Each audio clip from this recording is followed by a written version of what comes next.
मैं आज बताता हूँ आप लोगों को थोड़ा सा इंजीनियरिंग फॉर टेक ऑफिसर हमारा एक सब्जेक्ट भी है, आपको ही पता होगा।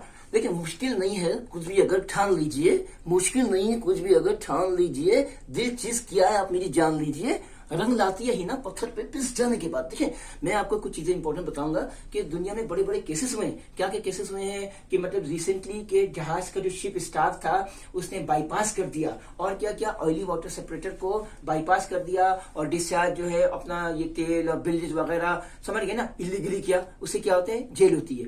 मतलब जेल आप ये मत समझो कि भाई हर जगह कप्तान को होगी, जिसने किया उसको भी होती है, चीफ इंजीनियर को भी होती है, और ठीक है कप्तान तो फंसता ही ओवरऑल है, मगर ये मत समझो आजकल जो ऑपरेशन करने वाला बंदा है वो भी फंसता है। आपको इस बात का बड़ा ख्याल रखना चाहिए। देखिए कुछ चीजें मैं आपको बताता हूँ, मिसाल के तौर पर आपको बताता हूँ सीओपीटी इश्यूज में क्या होते हैं। हमारा जो है वो सीओपी होता है, मगर आप उसी चीज को इंडियन में ले जाए तो सीओपीटी टर्बाइन होता है। हमको क्या करना चाहिए, हमेशा उसको गुड कंडीशन में रखना चाहिए। अब जैसे 2 स्ट्रोक इंजन हो गया, 4 स्ट्रोक इंजन हो गया, आपको ही पता है कि मतलब ये कि बोट फोर्स ये वो सब आपका 4 स्ट्रोक है। उसमें होता क्या है, और बड़े जहाजों का 2 स्ट्रोक है, फिक्स्ड आरपीएम। पहली चीज तो मैं ये बताया था, फिक्स्ड आरपीएम में हाई स्पीड इंजन होता है ये वाला। और मैं आपको ही बताता हूँ 2 स्ट्रोक इंजन में क्या होता है, स्लो स्पीड होता है, उसमें आपका वेरिएबल आरपीएम्स होते हैं, और रिवर्सिबल ये वाला होता है। ठीक है, नहीं हो गया। अब आ जाते हैं हम सीवेज ट्रीटमेंट प्लांट में।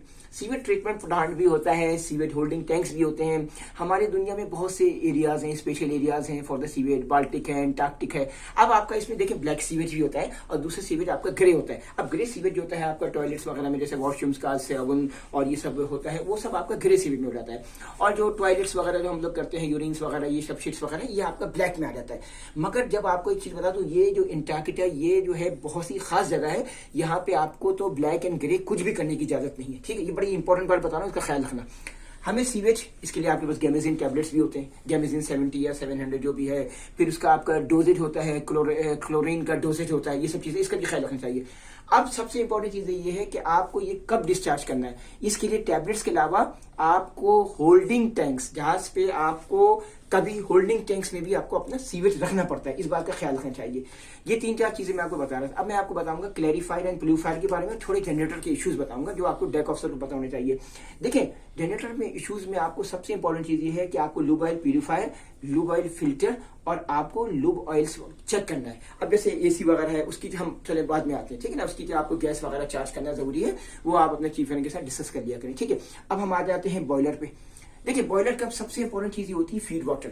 फीड वाटर का पानी अगर मेंटेन नहीं होता है तो आप उसको कंट्रोल करें, या अगर डिस्चार्जिंग हो रही है और अगर पानी कंट्रोल नहीं हो रहा है मैनुअली कंट्रोल करें। अदरवाइज क्या होगा मैं आपको बताता हूँ। हमारे एक जहाज में इंसिडेंट हुआ था, आपका बॉयलर कोलैप्स हो जाता है। जब बॉयलर कोलैप्स हो जाता है तो आपकी पूरी रिफैक्ट्री लगती है बॉयलर की, 2.5 महीना या 3 महीना लग जाता है। आपको इस बात का बड़ा ख्याल रखना है, ठीक है सब। क्लैरिफायर में क्या बता रहा था, क्लैरिफाई क्या करता है, क्लैरिफाई ऑयल को क्लैरिफाई करता है, प्यूरीफायर ऑयल को क्लैरिफाई करता है। मगर प्यूरीफायर का फायदा क्या होता है, प्यूरीफायर का ये फायदा होता है कि ये पानी को भी निकालता है प्यूरीफायर में। क्लैरिफायर में क्या होता है, रिमूव ओनली सॉलिड इंप्योरिटीज निकालता है, मगर प्यूरीफायर ज्यादा अच्छा इसलिए हुआ कि वो आपका साथ साथ पानी को भी निकाल रहा है। अब आपने देखा कुछ दिन पहले जैसे इंडियन मैनोवरिंग होती है। देखिए नॉर्मल मैनोवरिंग, ब्रिज मैनोवरिंग में चलो ठीक है, आरपीएम्स वगैरह कभी कम आते हैं तो आपको अपनी सेटिंग देखनी पड़ती है। मगर इंडियन मैनोवरिंग में इश्यूज क्या होते हैं, आपका पीएलसी का इशू हो सकता है, आपके कंप्रेसर के इशू हो सकते हैं, सोलेनाइड वॉल्स के इशू हो सकते हैं, और एयर्स के इशू हो सकते हैं। देखिए आपने कभी कभी देखा होगा कि हमने इंडियन मैनोवरिंग करी थी, क्या हो रहा था, आपने डेड स्लो हेड दिया 2 दफा डेड स्लो स्टैंड दिया, फैसला क्योंकि नहीं आ रही है। तो इस बात का ख्याल रखो, अगर आपका ब्रिज मैनोवरिंग सही है तो no need to go Indian manoeuvring. ये मैं आपको बता रहा हूँ, बहुत खास बात बता रहा हूँ, आप इस बात का थोड़ा ख्याल रखा करें। अब आ जाते हैं हम अपर सी चेस्ट। अपर सी चेस्ट आपको पता है हम लोग खोलते हैं। अपर सी चेस्ट जिसको आप हाई सी चेस्ट कहते हैं, ये आपका होता है ओपन सी के लिए। और जो लोअर सी चेस्ट होता है जो कि लो होता है, जब कभी आप जैसे आपने देखा होगा ना कलकत्ता वगैरह आप जा रहे होते हैं तो हम क्या करते हैं, अपने सी चेस्ट को चेंज कर देते हैं। अपर सी चेस्ट से हम अपना पूरा सी चेस्ट सिस्टम चेंज करके लोअर पे आ जाते हैं। उससे क्या होता है, शैलो वाटर्स वगैरह पे हमको हर चीज क्लियर मिलती है। अदरवाइज ये जहाज के लिए थोड़ा डेंजर हो जाता है। आप समझ गए ना, ये बहुत इंपॉर्टेंट बात बता रहा हूँ। अब हमारा अगली चीज है अल्टीफ्लेक्स इंजन पे। आपको पता है अल्फा लुब्रिकेटर्स होते हैं या मुख्तलिफ चीजें होती हैं, और ये इंजन मैन BMW या आपके दूसरे इंजन से थोड़ा मुश्किल होता है। आपका उधर ईटीओ बहुत स्मार्ट होने चाहिए, क्योंकि इसमें आपकी बहुत सी इलेक्ट्रिक और इलेक्ट्रॉनिक टेक्नोलॉजीज इन्वॉल्व हो रही होती है। आपका कैमरा ऊपर करें ताकि मैं आपको समझाऊं अच्छी तरह से। इसमें होता क्या है, देखिए अल्फा लुब्रिकेटर्स के बारे में बता। अल्फा लुब्रिकेटर्स की आपको नॉलेज होनी चाहिए, क्योंकि जब आप काम कर रहे होंगे, ठीक है ना।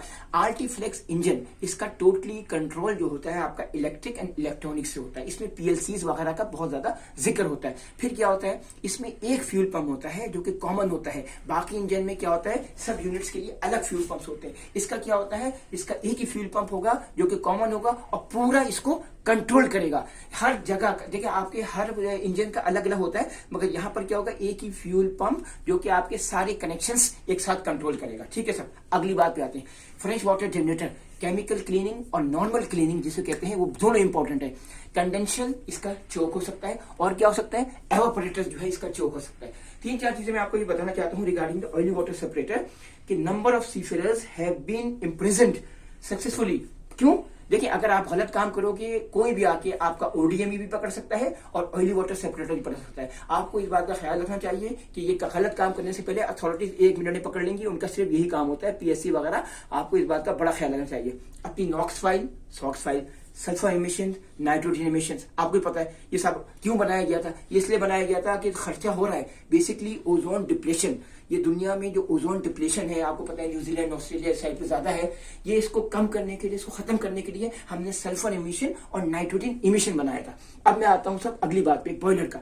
देखिए बॉयलर में क्या होता है, आपको जो मैंने जैसे ही बताया कि फीड वाटर का, अगर फीड वाटर, आजकल जो नए नए किस्म के बॉयलर आ रहे हैं, थर्मल बॉयलर आ रहे हैं। आपको पता है पहले जमाने में लोग आग जलाते थे, फिर डिफरेंट तरीके से बॉयलर को मतलब फायर किया जाता है। टेक्नोलॉजी चेंज हो रही है, मगर मैं सिर्फ इस पर इंपॉर्टेंट बात बता रहा हूँ कि गेज गिलास को आपको प्रॉपर मेंटेन करना है। फीड वाटर का आपका कंट्रोलर, उसका ख्याल रखना है, नीट एंड क्लीन होना चाहिए। अदरवाइज जो है मतलब ये कि ये सब चीजों से क्या होता है, डिस्ट्रैक्शन वगैरह पैदा हो जाती है और बॉयलर के अंदर बहुत सारे इश्यूज होते हैं।